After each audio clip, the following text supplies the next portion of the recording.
2311 has its new driver. RCR moves some people around and makes some signings. Daniel Hemric has a new home. And what's going to happen to USA? Let's get into it. Coming up next.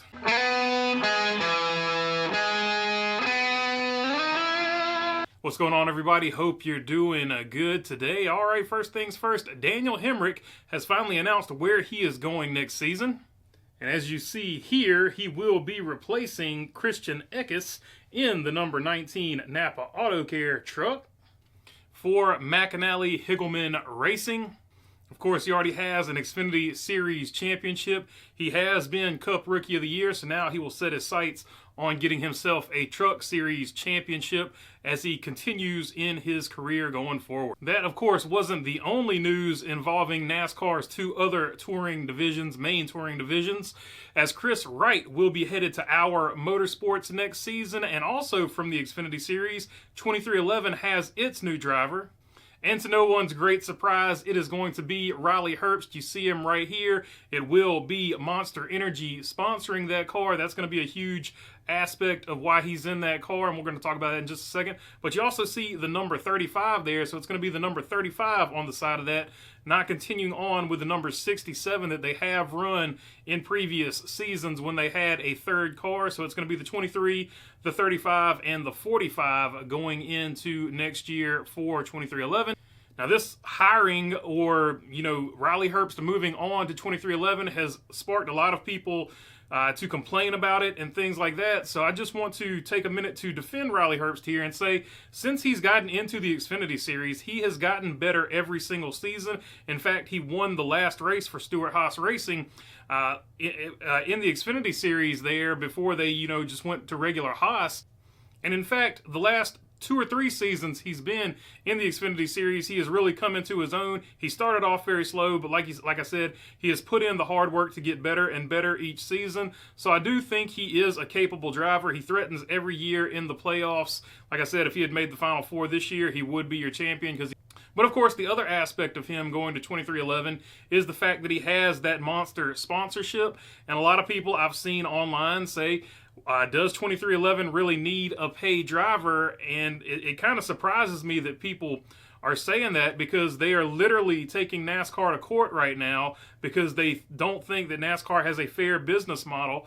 So let's start right there. 2311 is running this team not as a passion project, but they're running this team as a money-making organization. They're trying to make as much profit from it as they can. So yes, they are going to hire drivers that have sponsor money. And as I previously mentioned, Riley Herbst does have a lot of potential. He might not be everyone's favorite driver. He might not be the first driver that comes to your mind, but he has put in the work, he has put in the time, and he has gotten better in the Xfinity Series. And I think he has, with his finishes in the Xfinity Series, earned this opportunity, even though a lot of people might not have been their first pick.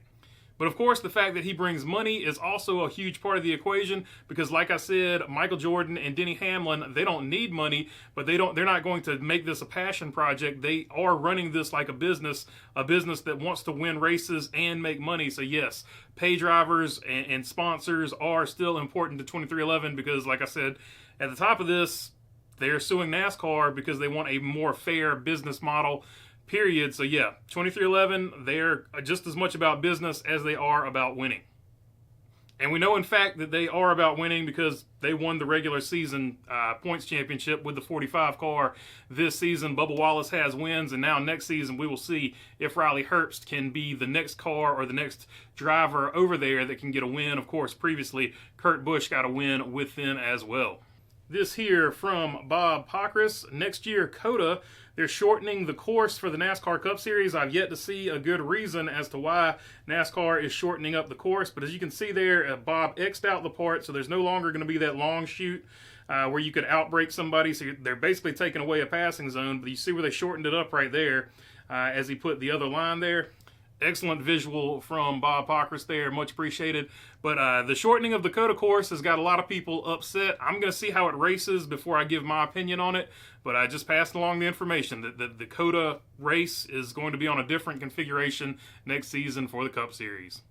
And this from RCR News. Richard Childress Racing makes several key competition leadership appointments ahead of the 2025 NASCAR season. Keith Rodden, named Vice President of Competition. John Klausmeyer joins RCR as Technical Director. And Richard Boswell, named Crew Chief of the number 3 Chevrolet.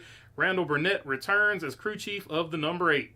And a few people were kind of wondering why Justin Alexander is not going to be the crew chief for Austin Dillon next year. Has he left RCR? He is not. He is back in his technical director position at RCR, so he is still at the company. But people are still wondering why you're breaking up the team. 5 wins for Austin Dillon in his career. All 5 of those wins coming with Justin Alexander. So that has a lot of people scratching their head from a competition perspective. I think from the perspective, if you just look at it from Justin Alexander's perspective, I think he just doesn't want to travel on the road anymore. I think that has more to do with it possibly than anything. I'm just speculating, but you know, the older you get, the less you want to travel on that road and do that deal. So I think that might be playing into it a little bit as well. Now on to the man who will be the crew chief for the 3-car, Richard Boswell. Chase Briscoe's crew chief last year. He has done some good things with Chase Briscoe, so he'll try to continue that going with Austin Dillon, but also picking up some other guys from SHR and putting them in place. Klausmeyer going to be over there as well, so it looks like RCR has taken some of the best talent, some of the most experienced people from Stewart-Haas Racing, and they're banking on them to continue RCR on an upward trajectory. Obviously, RCR started out slow last year, but toward the end of the year, they gained significantly, especially relative to how they started the season. So hopefully they can continue to keep that good momentum going into next season. So hopefully they start off just as fast as they ended this season and don't have another early season slump like they did last year. All right, and a couple days ago, I mentioned it on the live stream, but it was a rumor then, but it has been made official. Comcast has put several of its networks up for grabs. Comcast, of course, owns NBC, but one of the networks that it has put up for sale to reorganize or move somewhere else is the USA Network. This is significant to NASCAR because if the USA Network gets bought out by another company, would NBC still have the contractual rights and things in place to put races over there on USA? How would that look for NBC and their coverage of NASCAR going forward? How would that all work out? All of those questions have yet to be answered because the sale hasn't been finalized. Nobody's bought it yet. It's just up for sale right now. So a lot of speculation, a lot of things going on there, but just wanted to make everybody aware that USA is on the chopping block. It is up for sale, and however that organizes and works its way out, it is going to have some type of implications as to what NBC does with its coverage of NASCAR going forward, and it could affect it next year, just depending on how everything plays out over there. All right, got to get on my way to Florence, South Carolina, going down there for that race, so look for me. I'll be over there working in the pits for the number 14 of Vicente Salas, so pull for us while you're not pulling for Junior, because of course everybody's going to pull for the 8 Budweiser car, but also pull for the 14 if you feel like it. But if you've got a question, comment, or anything like that, leave it down in the comment section. I'll try to get to as many of them I can. I don't know how much time I'm going to have to answer them. I didn't have a chance to answer the ones from yesterday, but yeah, all the other stuff I normally say. Thanks for your time. Peace.